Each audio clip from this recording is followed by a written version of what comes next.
Where memory returns, shadows speak, and the wizard's crew tours the machinery of the future. They emerge deeper into the mirror-fractured echo plane, a swirling pocket reality where space bent like soft metal and time curled into itself like a frightened child.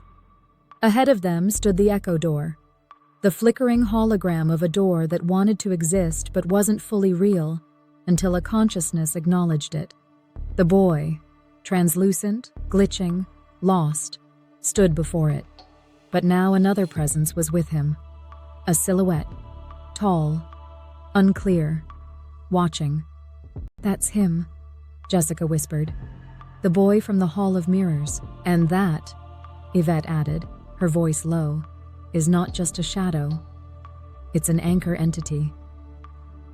The shadow moved slightly, as though aware of being seen. Homer stepped behind the wizard. Daisy Torque muttered, "Yep, that's definitely spooky. Dolores Cannon arrives from the higher realms." Without warning, the mist behind them parted. Out stepped a calm, grandmotherly figure dressed in soft pastels and radiating a serene golden glow. "Dolores Cannon," Carissa whispered. Jessica's eyes filled with awe. "Is it really you?" Dolores smiled warmly, the way only she could. "In spirit, dear," she said. "When consciousness calls, I answer." Her presence stabilized the swirling echo plane. Mirrors stopped rippling. The boy's flickering slowed. "You're carrying lifetimes of fragmented memory," Dolores told the boy.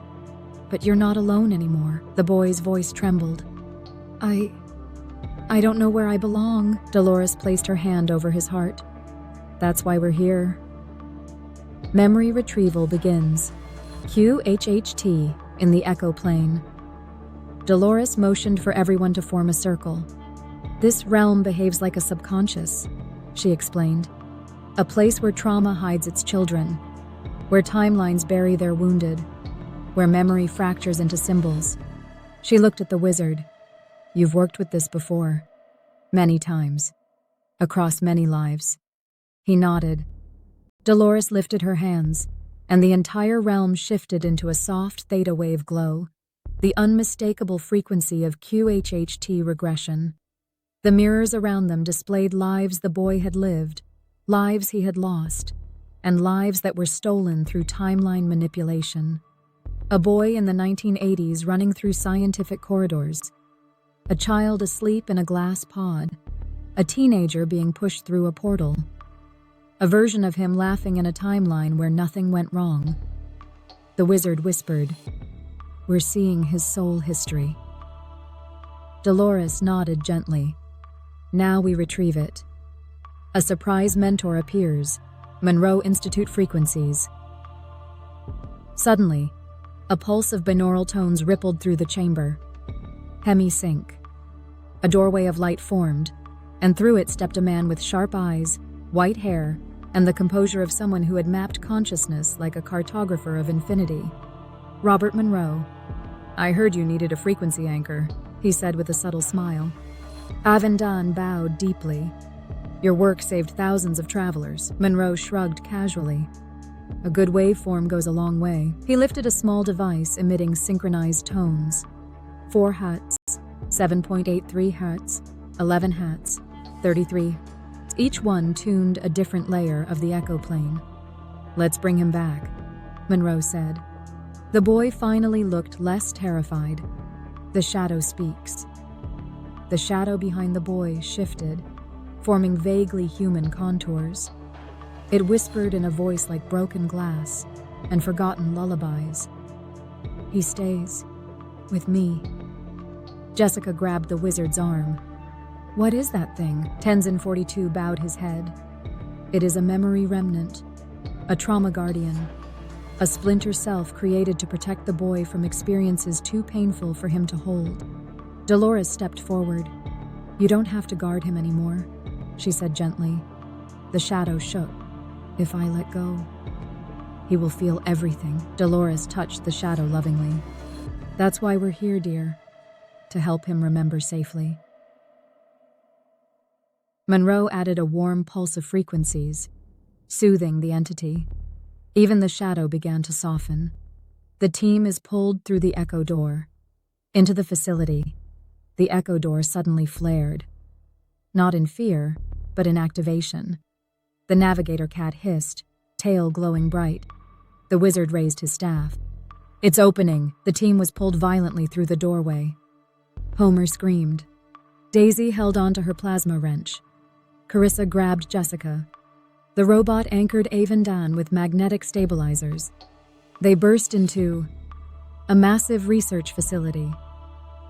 Hidden between timelines, a hybrid of the Montauk Underground, the Phoenix Project Labs, aerospace machine shops, medbed testing bays, robotics development chambers, and a miles-long tunnel boring system. Daisy gasped. "This place is huge." Homer looked at a giant tunnel machine and muttered, "Wow, that thing is boring and interesting." Everyone groaned. Tour of the future. Factories hidden in the fold.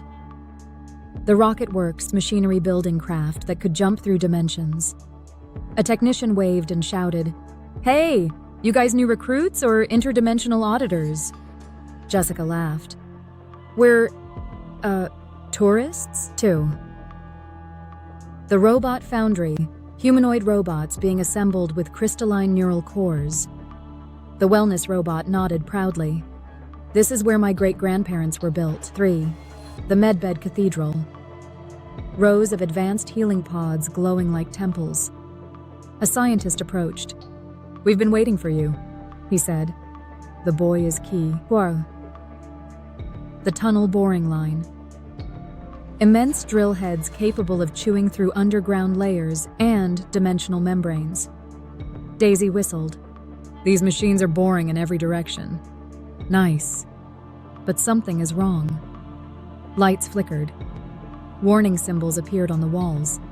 A technician yelled, "The entity followed you through." Everyone turned. The shadow, larger now, fueled by the energy of the facility, loomed behind them. It spoke with a deeper resonance. "You cannot take him. He is still fractured." Dolores stepped forward bravely. "Then we heal him here." The wizard lifted his staff.